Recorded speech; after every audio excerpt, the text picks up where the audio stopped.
Hello and Happy New Year from the Faal ICT Academy.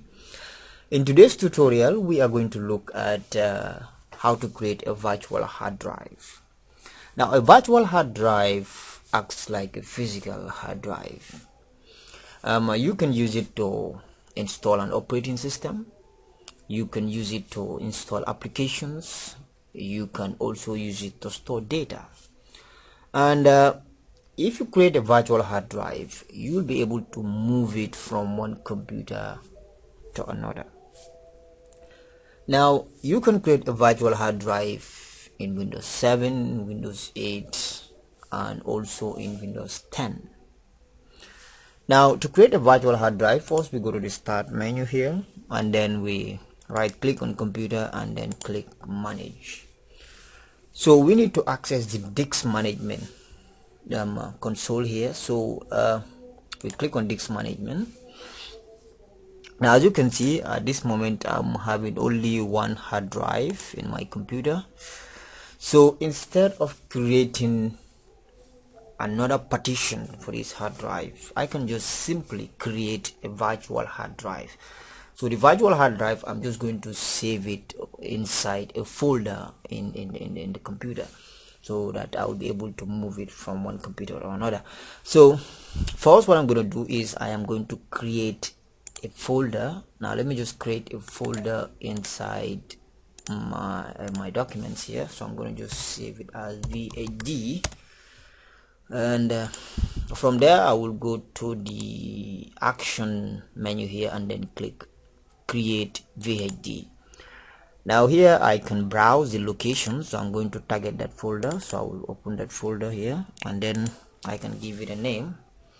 So let me just name it as virtual HD and then click save. So that will be the name of the virtual hard drive. So I can choose the size. So let me just choose gigabyte. So for the purpose of illustration, I'm just going to create a 5 gigabyte hard drive.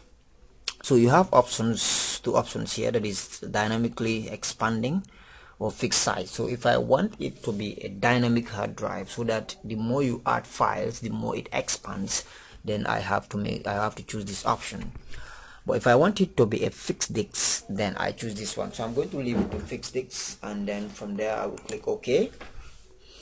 Now when I click OK, if you look at the bottom here, you'll see creating virtual disk. So depending on the size that you chose, it might take a little while. So right now, as you can see, it is creating the virtual hard drive because I just used 5 gigabytes, so it might not take that long.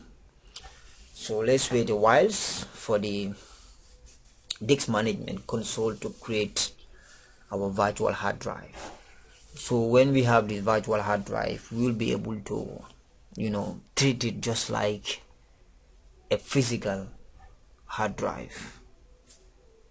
Yes, so as you can see, we have successfully created our virtual hard drive. So as you can see, now I have a 5 gigabyte hard drive here, which is labeled as unallocated.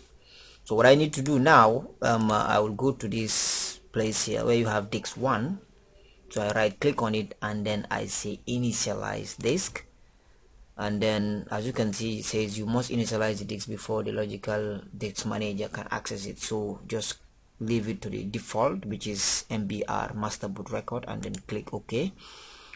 And then as you can see right now, the disk is online. So what you need to do now is to right click on this area and click new simple disk, click volume, new simple volume, and then you just leave it to the default. You click next. You can assign a drive letter to it, so I'm going to leave it to D. Click next. You can label it, maybe just say data, and then you can choose to format it. Yes, you can click next and then you click finish, and we wait a while. So the disk is now created. So let's go to my computer and see. So if I go to my computer right now, you'll see that I have a new hard drive. See, I have a new hard drive. I can I can copy and paste files into this place. So if I want to detach it now, if you come here and then you right click, for example, you can take it offline, you can detach it. So when I click detach and then I click OK, so when I go to my computer it will disappear. And then if I want it back, I can click action and then click attach hard drive, and then I browse for the location because I save, remember I save it under a folder called VHD, which is under documents. So I'll just click on that file and then click open and then click OK. So you can also use the same method when you move it to another computer, right? So if you move it to another computer, this is the option that you have to choose. You have to go to action and then you say attach HDD and then you browse for it, and it will appear under here. So that's a simple way of creating a virtual hard drive. So thanks for watching, and don't forget to subscribe, and don't also forget to visit Faal ICT Academy for more tutorials. Thank you.